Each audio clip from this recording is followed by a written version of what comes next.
Bonjour à tous, on se retrouve aujourd'hui sur la piste. On va tester la toute nouvelle gamme Future de chez Nox. On va tester chaque raquette indépendamment et puis je vous donnerai mes ressentis sur ces 3 raquettes.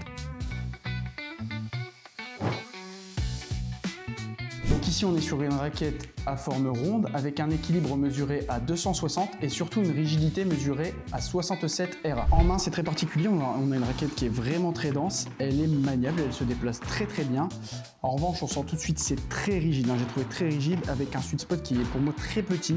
On perd vraiment énormément de contrôle et d'énergie dès qu'on descend. Pas de surprise sur ce modèle, on est sur une forme ronde, donc on a un bras de levier qui est plus court parce que le sweet spot c'est plus proche du manche. On voit tout de suite qu'on est limité un peu en capacité de puissance. J'ai trouvé aussi que l'accroche de balle elle était moyenne sur ce modèle, mais vous verrez aussi sur les autres c'est pareil, ça glisse un peu. En revanche sur ce modèle là on a pas mal de contrôle, surtout sur les phases de bloc, c'est là où c'est le plus surprenant. Il n'y a pas d'effet trampoline, donc la balle elle repart avec beaucoup de précision quand vous bloquez, notamment sur les smash adverses. Donc en résumé, sur cette contrôle l'atout c'est la maniabilité et le contrôle. Par contre attention, c'est une ronde mais moyennement confortable et surtout plutôt exigeante.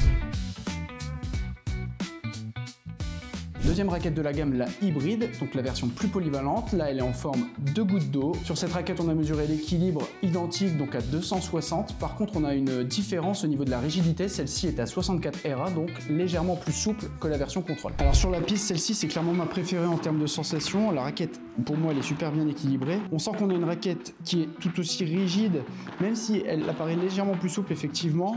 Elle bénéficie d'un petit effet trampoline en plus. On le ressent pas trop sur les défenses, mais on va plus le ressentir dans tout ce qui est volé. Je l'ai trouvé aussi plus tolérante au ressenti, c'est peut-être dû à la forme de goutte d'eau qui rehausse un peu le sweet spot et moi c'est un peu ma préférence. Sur les frappes hautes, j'ai trouvé la raquette vachement précise, les trajectoires sont faciles à contrôler, on a une bonne longueur directement. Peu de difficulté à trouver mes trajectoires, c'est vraiment plutôt précis, on gagne en longueur sur les frappes hautes, on sent que la raquette elle dispose en plus d'un peu plus d'inertie. Pour la maniabilité, j'ai pas ressenti de différence avec la version contrôle. Franchement, les atouts donc de cette hybride, c'est puissance augmentée, sweet spot identique pour moi, placé un peu plus haut qui permet de gagner en fluidité et relâchement sur les frappes hautes. Pour le reste, elle m'apparaît similaire à la contrôle.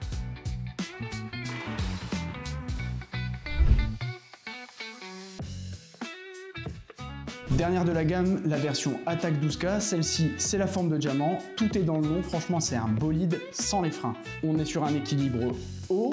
Par contre, on a une rigidité qui est similaire à la version hybride 64 RA. Le constat sur la Attack, c'est que la raquette elle pèse et elle pèse vraiment, il faut vraiment être solide. La raquette qu'on a testée, là, elle pèse 375 grammes, donc on est vraiment sur le haut de la fourchette et ça se ressent tout de suite. Elle est très peu maniable, on déplace un objet un peu qui traîne au sol. Alors pour les défenses, ça pose pas vraiment problème parce qu'on a besoin d'amener cette raquette en bas.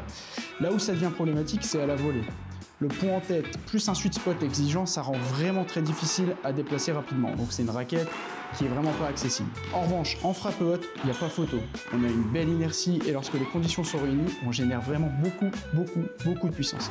Clairement, c'est la plus exigeante des trois et de loin, avec un poids élevé, un équilibre haut et un sweet spot très petit, il n'y a pas débat, c'est full orienté pour la puissance. D'ailleurs, j'ai pu comparer cette version Attack sur notre tout nouvel outil de comparaison de raquettes X-Compare avec la version Quello Pro et figurez-vous que les deux raquettes sont quasiment similaires. Donc cette raquette, c'est vraiment pas fait pour enfiler les perles.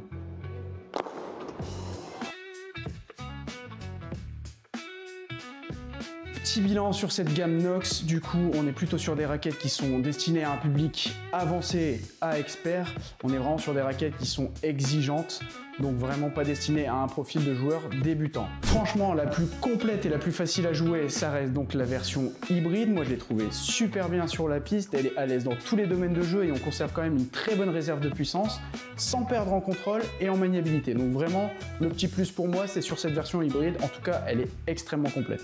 La Attack, tout est dans le nom, c'est une raquette full puissance. Par contre, ce que ça engendre, c'est qu'elle est très difficile à jouer et à manier.